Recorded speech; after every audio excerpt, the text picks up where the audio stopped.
बिस्मिल्लाहिर्रहमानिर्रहीम अस्सलाम वालेकुम। टुडे और topic is sliding filament model. बहुत इंपॉर्टेंट टॉपिक है और थोड़ा सा टफ है और आपने इसको ध्यान से समझना है। तो सबसे पहले बात करते हैं ये मॉडल किसने दिया था। तो ये मॉडल दिया था A.F. हक्सले और इसके कुलीग ने 1954 में इस मॉडल को सजेस्ट किया था।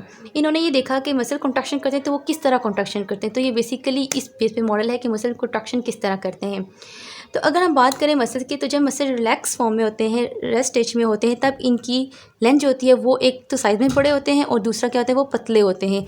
जब मसल्स कॉन्ट्रैक्ट करते हैं तो इनका साइज़ भी छोटा हो जाता है और ये थोड़े से मोटे हो जाते हैं।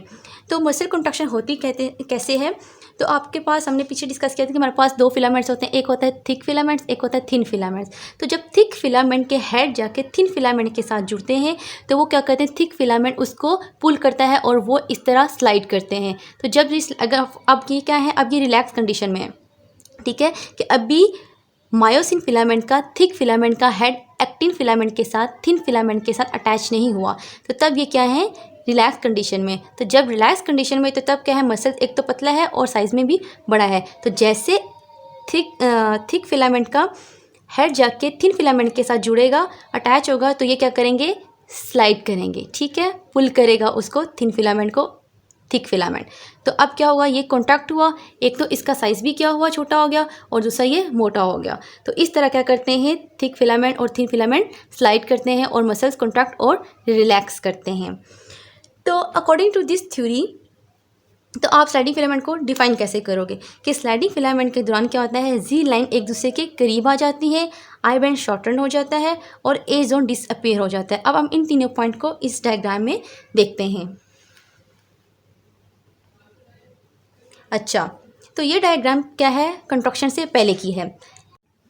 ये आपके पास ब्लैक कलर का ए बैंड है, ब्लू कलर का आई बैंड है और इसके दरमियान में क्या है, जी लाइन है। और ये जो ब्राइट कलर का रीजन आपको नज़र आ रहा है, ये क्या है, एज जोन है। और हमने बात की थी प्रीवियस लेक्चर में कि जी लाइन, दो जी लाइन के दरमियान जो डिस्टेंस होगा, जो फासला होगा, उसको हम क्या कहते हैं, सार्कोमेर कहते हैं। जब कंट्रक्शन होगी तो कंट्रक्शन के दौरान क्या होगा कि जो थिक फिलामेंट है उसके हेड जो है वो थिन फिलामेंट के साथ जुड़ेंगे, वो उसको क्या कराएंगे, स्लाइड करवाएंगे, ठीक है। तो जब स्लाइड करवाएंगे तो जो आई बैंड होगा वो शॉर्ट हो जाएगा, जी लाइन जो है वो एक दूसरे के करीब आ जाएगी। यहाँ पे जी लाइन क्या थी, दूर थी, अब यहाँ पे क्या हो गया, कंट्रक्शन के दौरान वो एक दूसरे के करीब आ गई। ए जोन पहले नज़र आ रहा था, अब ए जोन नज़र नहीं आ रहा। तो डेट्स हम कहते हैं कि जी लाइन एक दूसरे के करीब आ जाती है, आई बैंड शॉर्टन हो जाते हैं और ए जोन जो है वो डिसअपीयर हो जाता है। ये होता है during the construction. Hope so यहाँ तक आपको समझ आ गया होगा। नेक्स्ट आ जाता है हाउ ब्रिज और कंट्रोल, कि अब हमने ब्रिज को कैसे कंट्रोल करना है। तो जब मसल रेस्ट कंडीशन में होता है, ठीक है, जब मसल रेस्ट कंडीशन में होता है तब क्या होता है, तब जो ट्रोपोसिन ने एक्टिन फिलामेंट के ऊपर एक साइड होती है जहाँ पे मायोसिन फिलामेंट ने आके अटैच होना होता है, उसको उसने हाइड किया होता है, ठीक है। अब ये आपके पास क्या है, एक्टिन फिलामेंट। और एक्टिन फिलामेंट हमने कहा था इसके पास तीन चीज़ें होती हैं, ठीक है, एक तो पॉलीपेप्टाइड चेन होगी, ठीक है, बीड लाइक पर्लाइज बीड लाइक स्ट्रक्चर, और एक हमने कहा था क्या था, इसके पास ट्रोपोमायोसिन था, और एक क्या थी, ट्रोपोनिन था, जिसके ऊपर तीन चीज़ें आके बाइंड करेंगी, मतलब सॉरी, इसके पास तीन साइड्स होती हैं। एक साइड के ऊपर आके कैल्शियम आयन आके बाइंड करेंगे, एक साइड जो है वो ट्रोपोमायोसिन के साथ बाइंड करेगी, और एक जो है वो एक्टिन फिलामेंट के ऊपर पॉलीपेप्टाइड चेन के ऊपर आके बाइंड करेगी। तो अब यहाँ पे एक खास साइट होती है, एक खास रीजन होता है जहाँ पे मायोसिन फिलामेंट के हेड आके अटैच होंगे। तो अब ये क्या है, बिफोर कंट्रक्शन ये वाली जो साइड है जहाँ पे मायोसिन फिलामेंट के हेड ने आके अटैच होना होता है, वो हिडन होती है, ठीक है। इसको हिडन किसने किया होता है, हाइड किसने किया होता है, ट्रोपोमायोसिन ने। किसने किया होता है, ट्रोपोमायोसिन ने। अच्छा, अब ये एक्सपोज कैसे होगी, एक्सपोज तब होगी जब कैल्शियम आयन आके ट्रोपोनिन के ऊपर आके बाइंड करेंगे, ठीक है।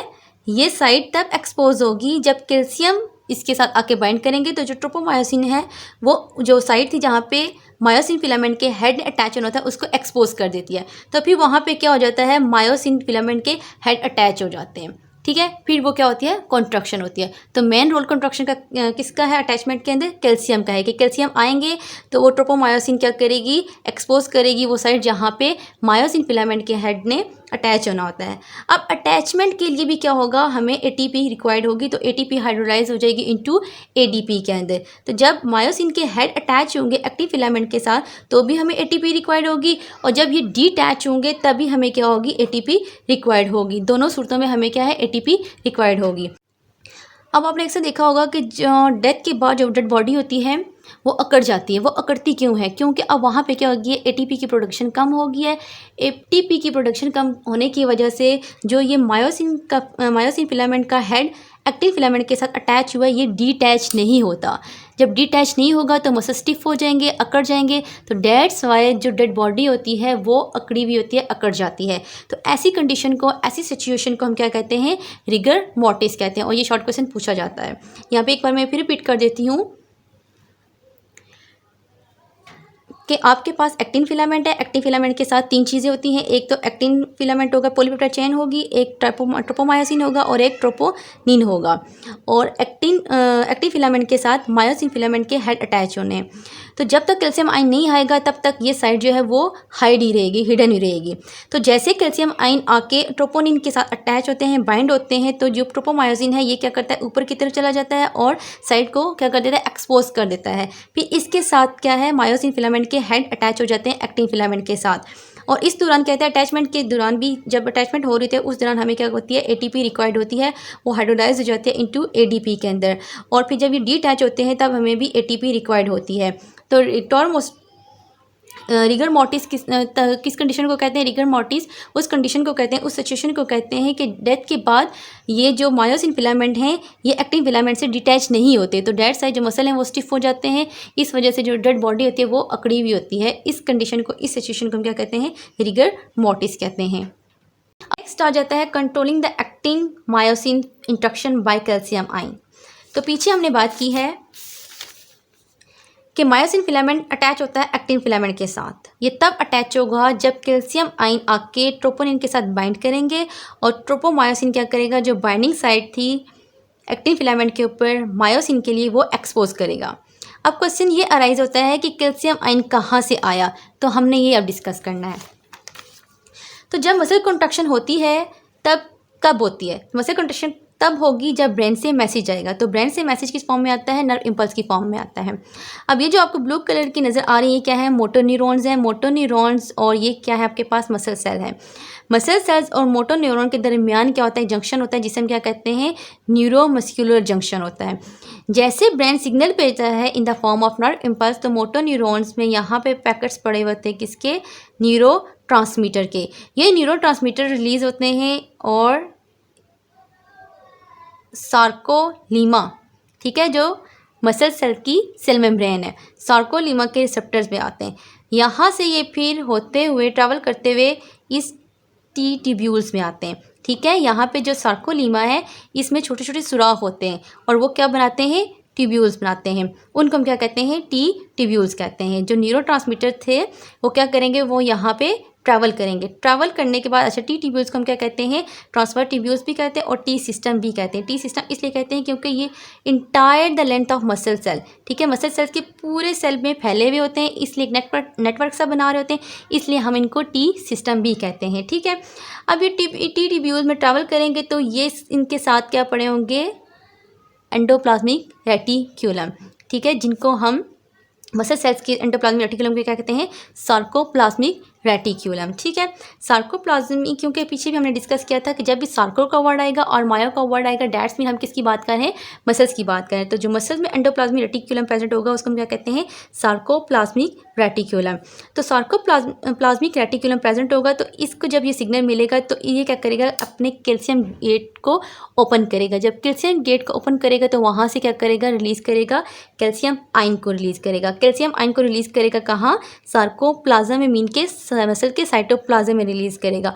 और हमें पता है कि मसल के साइटोप्लाज्म में क्या प्रेजेंट है, मायोफिब्रिल्स प्रेजेंट है। और मायोफिब्रिल्स में कौन से फिलामेंट्स होते हैं, एक्टिन और मायोसिन फिलामेंट। तो फिर ये कैल्शियम आयन जाके कहाँ बाइंड करेंगे, एक्टिन फिलामेंट के साथ बाइंड करेंगे, वो साइड एक्सपोज करेगा, और मायोसिन फिलामेंट एक्टिन फिलामेंट इसके साथ अटैच होगा, फिर वो क्या करेंगे, स्लाइड करेंगे। ठीक है, फिर वो स्लाइड करेंगे।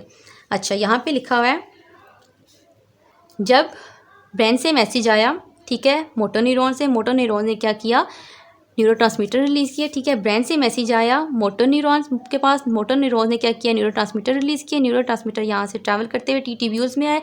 टी ट्यूब्यूल्स में जाके सिग्नल दिया किसको, सार्कोप्लाज्मिक रेटिक्यूलम को। सार्कोप्लाज्मिक रेटिक्यूलम ने क्या किया, सिग्नल जब रिसीव किया तो इसने क्या किया, कैल्शियम गेट को ओपन किया। कैल्शियम गेट ओपन हुए तो इसने क्या किया, कैल्शियम आयन को रिलीज़ किया।